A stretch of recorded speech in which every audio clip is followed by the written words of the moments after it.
Welcome, my brilliant providers and physicians. Today, we are talking about moving forward in healthcare. One of the things that I hear over and over is how physicians and providers are feeling so stuck in this system. You're feeling like you can't create this practice that you want to create. I talk about creating your dream practice, and that's great, but climate, how do you deal with established healthcare in the US? That's what we're talking today is about moving forward and moving out of that. But there are three things that you need to know, three concepts, three things to keep in mind that feeling stuck is a part of burnout. It is those of you that care the most that are the most burnt out. And I describe this cycle with four D's: dismay at how terrible it is, defiant. I'll show you. This is your rebellious, your fight side comes out, right? And then you get told to simmer down and you feel defeated. Yeah. Go through that cycle so many times, so many highs and lows, and I'll show you. And then you get put in your place, or you get scolded, or you get told you're insubordinate, or stay in your lane, just do your thing. And you up and down so many times that you need to protect yourself. And so the fourth D is disassociating, where you step back. I'm going to not care so much anymore. I'm just going to go to work. I'm going to do a good job at my job. I'm just going to go through the motions. To your patients, they feel that disengagement. They feel that stepping back. They then feel dismissed. They feel like there's this person that just doesn't care. And it's not that you don't care, it's that you have had to step back from caring. We want you to re-engage. Okay. I have a lot of trainings on that. I work with people a lot on that. I do a lot of workshops on that. The trainings that I have on that, if you want those, let me know. Those are a more personal reflection in eliminating your burnout. What we're talking today is at a more macro level. So the first thing you need to know on a macro level that we're talking today is that it's going to get worse before it gets better. Established healthcare in the US, the healthcare system here is going to get worse before it gets better. And that sounds like a downer, but I want to tell you why it's not. We are in the last panicked moments of a system that was created not for you, the providers, not for the staff, not for the patients, but to benefit a few. And it's done a really good job of that. They don't want it to end. And so for them, it is necessary then to suppress you even more, to be even more oppressive, to try any last thing that they can think of to keep themselves in power. So we're going to see these tantrums get bigger and get worse before that system becomes irrelevant and collapses. They want you putting your effort against them. They want you trying to fight them. It is a way that they can manipulate you. It is a way that they can control you. Okay. You're putting your effort in the wrong place. That's number two. You're going to stop fighting that system. They want you doing that so that you're not creating your own. Stop fighting that system. It's going to eliminate itself. You don't need to focus on that. Now, I have been called irreverence time after time after time. And there's a part of that that's true, and there's a part of that that's not true. There are so many rules and policies and procedures and hierarchies and that have been put in place to benefit those that created them, those rules, or those that are enforcing those rules. Not to benefit you as the physicians and providers, not to benefit the patients, not to benefit the staff, not to benefit the people that they say that they're trying to benefit. Those rules, you're right. I have no patience for those rules. I have no time for those rules. Thing. Now, I understand when you're working in it still that you need to figure out how to work around those rules. System, that stuff I help you with.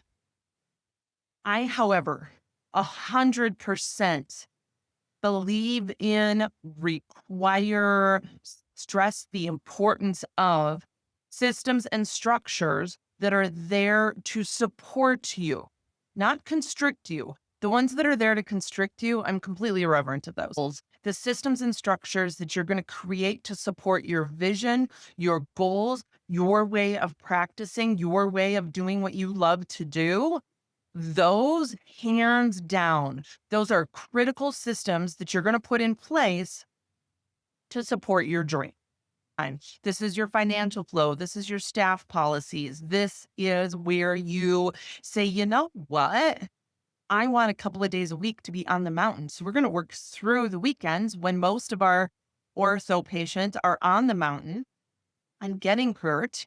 And then we're going to take a couple of days off during the week.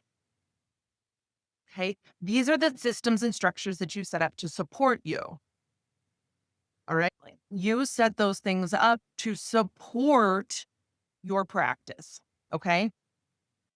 What we're going to do with all of that energy that you've now saved yourself from fighting that system is number 3. You're going to focus instead on where you want to go. Okay. So it's going to get worse before it gets better, but that doesn't matter to you. You're going to stop trying to fight that, and you're going to instead go to creating what you want to create. Now, there's things that you need to know about that, though. You need to first get clear on where you're going, how you want it to feel. Let me know if you want information on that, but you need to get clear on how you want it to feel, how you want it to feel, not how you're supposed to, not how you should, not what somebody else thinks you should do, but how you want it to feel. I help you with this. Number 2, you're going to get building your confidence and your trust in yourself. And there's a few reasons why on this. But you're going to start taking the tiniest actions possible. I want you to break it down. What happens is that we want to make such a big difference tomorrow that we make it so big, and then it doesn't work. And then you feel even more defeated and you put yourself right back in that same system. What I want you to do instead is break it down. Make it small. What seed can you plant? Phone call can you make?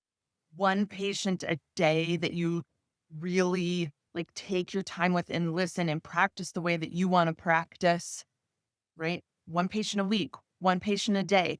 How can you break this down and make it tiny? One positive thing that you can say to a staff member, one type of communication that you can improve. How do you want it to feel? And what's the tiniest step that you can take toward that? Now, here's the thing. People aren't going to like it. The establishment, those in that system, those that aren't like you, where you see things differently, you know things could be different. You see the problems before they exist. They don't think like you. They don't see the problems that you see. They've given up on the opportunity of things being the way that they want it to be. You are the ones that are here to create something new. And not everybody is. They're not the leaders. You are. Okay? They're going to start telling you you're crazy, that you can't do that you can't do it that way, that it's not possible, that you need to get back in line. The very people that you are trying to help are going to scold you and criticize you. I know, sounds like fun, doesn't it? We're just keeping it real. This is where your commitment to you, your faith in you, your trust in you is so necessary, because everything is going to be stacked against you. You need to have faith in your vision, in how you want it to feel, trust that it's going to come into being no matter what, you're going to create it. You need to know that your effort matters. You need to know. that your effort, your way of doing it, your way of practicing, your experiences, everything you've done to get you to this place and everything you're going to do to get you to that one, that it matters. You need to know that for you because it's going to seem like it doesn't matter. The very people that you're looking for gratitude from, they're not. They're not going to do that. They don't understand. They don't get it. They don't get that this is a new way. They don't necessarily get that this is better for them yet, right? They don't know how to be in a system where they are empowered to make their own choices. They don't know what it's like to have somebody honor your dreams, your fears, your wishes, right? They've just been told, like, this is what you're supposed to do. So it's going to take them a minute to take that responsibility back. Now, some people are looking exactly for this and are going to find you. But this is where that self trust and that commitment to you and to your vision is so required. You're not going to get the thank yous you want. You're not going to get the appreciation you want for a while, for longer than you think, probably. You are the head of the crowd. You are creating the calm and the light in the storm. You are starting now, you see, because as the established collapses, then you're there. You are the calm. You are the new way. You've been doing it. Your practice is established. You're calm and comfortable at this point. You've been doing it this way. Now we get enough people doing this, and that established system, whether or not they've collapsed on themselves, which they're going to, we can help push that along even faster. That they will become irrelevant. They're going to just not even matter anymore. But it takes you committing to you to do that. Practice the way that you want to practice. Love your work again.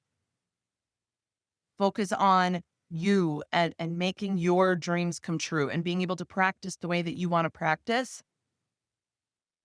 And you will be the one that's there. That's steady. That's ready.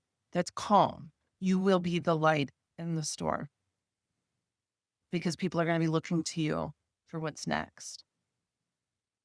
How do we do this without all of that? And you'll have figured it out already. You'll know. But begin now. It's time. I'll see you soon.